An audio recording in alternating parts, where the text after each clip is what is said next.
Hello and welcome to FDS. My name is Nathan and I am your host. This week we are talking about art. Is anyone surprised? I am a big fan of Magic the Gathering artwork. From alpha all the way up to what's coming out today, I just absolutely love it. If you look at a couple previous episodes on the channel that are FDS, you will see that I did have a focus on the art for a couple of the videos on specific pieces of art that I just really enjoyed. And I am very sad to say that Magic has been having a very rough week when it comes to art. So we've had two cards in particular who have had a bit of an issue when it comes to their reveal this past week. Because this past week, we've been looking at all these cards, and I will say right off, Mystical Archives, the art has been lukewarm, at least in terms of reception. It's obvious that they've gone for a cohesive, artistic look for Mystical Archives, and it is very love or hate. The reception has not been great. Now, that being said, there are two cards in particular that have caused a bit of a ruckus. The first one we'll talk about is the lesser of the two evils, in my opinion, Faithless Looting. The art on this version is by Mazur. I personally think her art is beautiful. I think her art is amazing. It is gorgeous, and it has a very interesting style. I think it actually is, in a lot of ways, I think the artistic vision of Mystical Archives that the art director was going for, that the creative directors were going for, Carly Mazur's art kind of epitomizes it. But her version of Faithless Looting, I'll admit, I'm not a fan of it. I am curious to why they decided to okay it, because I think it has issues, and I don't blame the artist. I think she came up with a piece that was probably representative of what they asked for in her style, but either things were missed, particularly, and this seems to be the sentiment across the board, that it wasn't taken into account that it was going to be shrunk down to the size of a Magic card.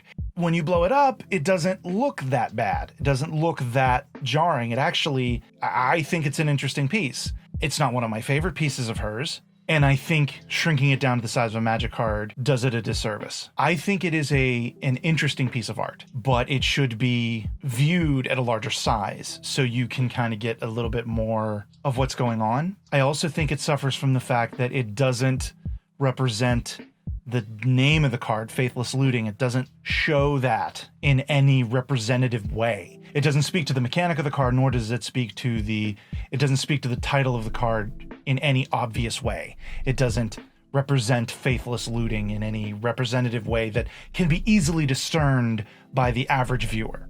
Another version of Faithless Looting, you can see just by the art, just by looking at the art right away, you can see people are looting. So it's very easy. You see the name, you see the art, and there's a connect right there. In this card, there's not. And so I think it's suffering from that. I'm really sorry to see this. I know that the community can be harsh sometimes, and I really hope that the community is being kind to her right now. Check out their website. I think their website is very interesting. I really like their art. I just don't like seeing an artist get dragged down because of circumstances that were completely out of their control. There's that. Now let's get to the humdinger, Crux of Fate. Now Crux of Fate had been previewed earlier, and over the weekend, a person came out on Reddit and basically said, "Hey, thanks Wizards for using some of my art and not asking me first." Essentially, the nicol bolas in the art of Crux of Fate was essentially identical to a piece of fan art that this artist had done. I can't remember their name right now. I'll have it here on the screen, the Reddit post on the screen. And they did a video where they essentially took their art and overlaid it over the art of Crux of Fate, and yes, it took a little repositioning in terms of their art, nicol bolas, was up and down, and the art of Crux of Fate, it's angled, but it's pretty damning. Like, the only part that is different is the chest, and in the fan art, that's where the deviant art watermark was. So it's like, And then when you also look at the Ugin on the card, because it's a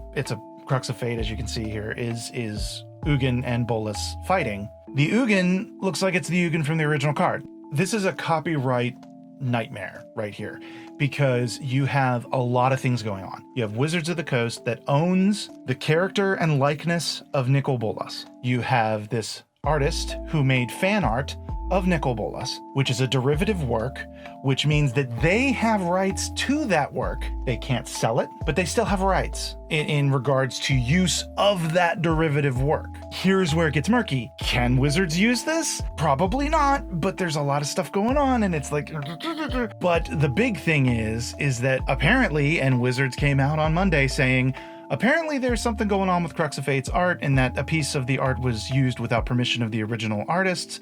We're looking into it, and as of right now, we are not going to continue working with Jason Felix, who is the person who made the art for Crux of Fate. So a quick development, Jason Felix has come out on Twitter tweeting, Crux of Fate, I've waited to make a public response because I wanted to reach out to the affected artists Kit LaPena, Raymond Swanland, and Whoopsie first. I was overworked, but that's no excuse. I messed up and I'm trying to make amends. And then later he tweeted, I will be compensating the artists and hope to advocate for their names to be on the card instead of my own.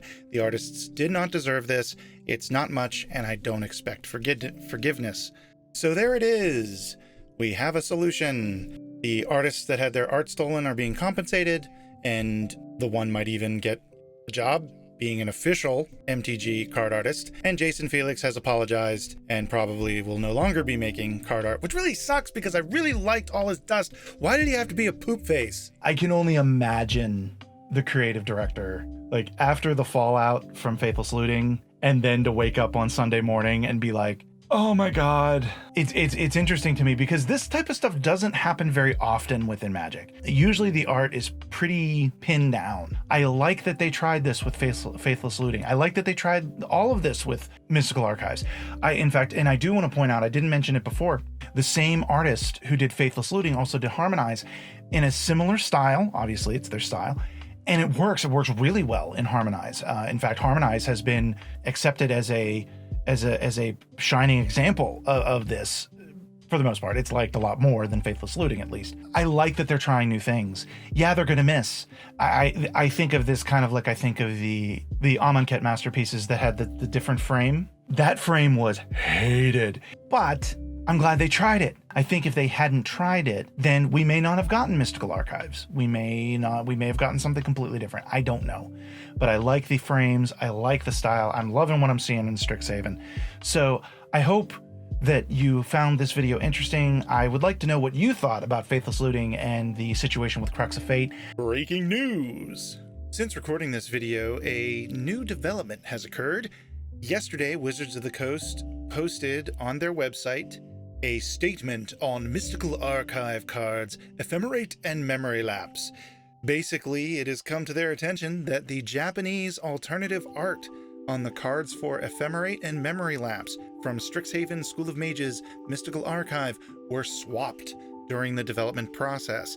Unfortunately, due to printing and shipping timelines, this issue will impact all printings of the card across collector boosters globally, in addition to Japanese draft and set boosters. The implementation of these cards as card styles in Magic the Gathering Arena will match their physical tabletop versions. So essentially, they switched the art. The art should have been, the art for Memory Lapse should have been on Ephemerate, and the art from Ephemerate should have been on Memory Lapse, but there was a whoopsie. This is kind of a big whoopsie. It looks like they're just kind of rolling with it. I guarantee you those meetings happening at Wizards of the Coast right now in the art department, yeah, really wish I could be an observer in on those because, whew, yeah. Anyway, back to the wrap up. Let me know. Comments. If you like this video, please subscribe to it. Check out our other shows on the channel. We have a whole bunch of other stuff going on. Creativity in Progress, Noobs in Progress, The Hardest Thing You Will Ever Do, Loose Cannons. We have another show coming up soon that I'm really excited about. Whole tons of different stuff happening. So be sure to check it out. Hit the notification bell so that way you don't miss anything that we're doing. We're doing a ton of stuff. So I hope you stick around. I hope you like it. And I hope y'all have a wonderful day.